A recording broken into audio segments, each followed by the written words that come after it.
Eto nga pala mga kalapatid, yung sketch ng loop design natin. Simula hen, section, cock, pati pliers loop.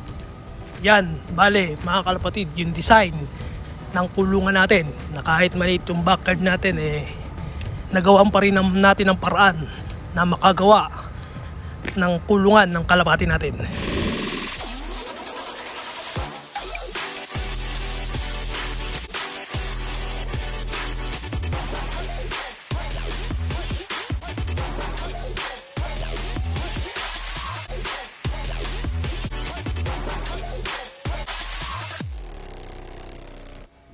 Ito na nga pala mga kalapatid, yung unang pagpaparisi natin. Ito, Debrent. Tapos ito naman, si Buslot. Ang AU Hall of Fame, saka Ace Video natin mga kalapatid, last year. Yan ang unang pagbabanggain natin. At ito naman yung pangalawa. Bali, yung blue bar RMC line, tapos yung blue check ay si 13. Yan bale yung kabats ni Ravenna sa Pinoy Derby.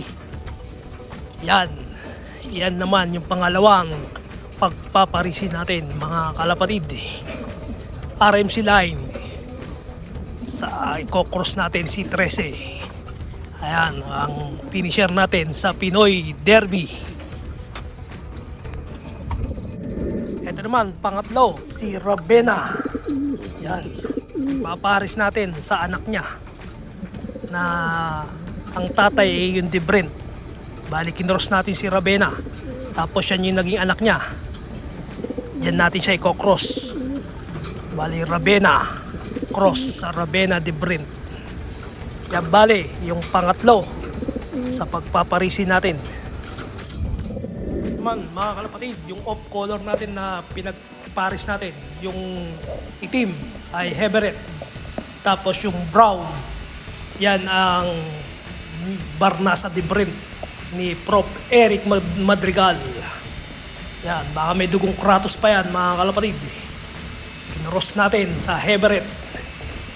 Yan, off color natin na pinagparis natin mga kalapatid, na pwede nating i-entry sa Capistrano Wall of Praise. At ito naman mga kalapatid, yung nestmate nung itim na heavy red line natin. Ikinross naman natin sa Gabi line. Yan mga kalapatid, yung may pulok, yan ng Gabi. Dati akala namin barako, yung pala hen, kaya naging ganyan yung ulo niya, binugbog.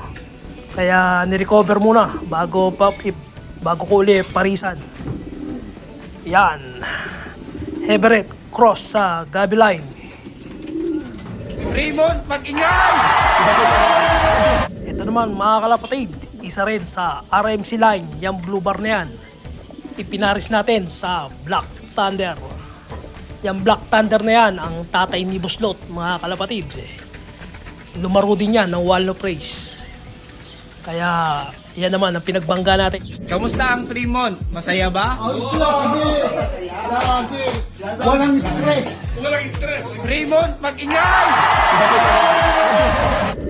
At ito naman mga kalapatid, yung isa sa finisher ng katatapos lang na karera namin. Yung isa sa mga subok line natin, ang tumapos ng 400 miles mga kalapatid, na nilaro nung isa nating member na si Martin Tenko. Yan, pinaris naman natin siya sa pliers natin na bustot line mga kalapatid. Kaya ang linyada niyan ay 606 operada. Tapos ang nanay ni Buslot na hiyado line, tapos cross sa Buslot line mga kalapatid. Ito naman mga kalapatid, yung pang siyam at last pair natin mga kalapatid. Yan, red bar natin ay ibon, anak ng ibon ni Prof. Eric Madrigal.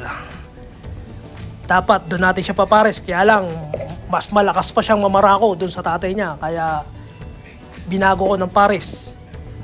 At siya mismo yung pinapili ko dahil sinama natin siya doon sa mga kak-section natin. Yan nga, yung napili niyang parisan. Finisher din yan mga kalapatid. Eto naman mga kalapatid, yung mga pa-shoutout natin. Pero bago yan, Merry Christmas nga pala sa lahat ng ating mga kalapatid, mga kumpare at mga kumare. At siyempre, shoutout kay MC Simple Loop PH sa Lidonatic, sa Mishiba Loop, Dennis Palma, Batang Tondo, at sa Falcon, sa Bird Whisper, aming club sa Primon Racing Pigeon Club, at sa lahat ng Pinoy Pigeon Vlogger. Okay mga kalapatid, salamat!